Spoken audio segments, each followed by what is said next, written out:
This video is sponsored by GearBest.com. Here you can find RC cars and toys at very cheap rates. You can definitely check it out.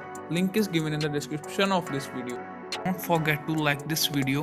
Like aim for this video will be 50 likes. Let's see if we can complete that. On the front, it is given that it is a waterproof car with the speed up to 38 km per hour. It is a full proportional car. Here also some information is given about the car. Best Buy link to purchase this car is given in the description. Also scroll a bit to subscribe our channel. Firstly, we can get an instruction manual. You can read this for all information about the car.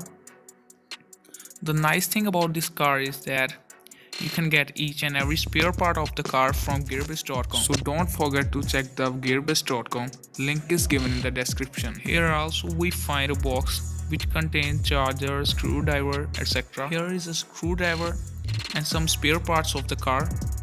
So let's put them to the side. This controller uses 2 AA batteries. Let's power it on. Here is a small button to control the steering wheel.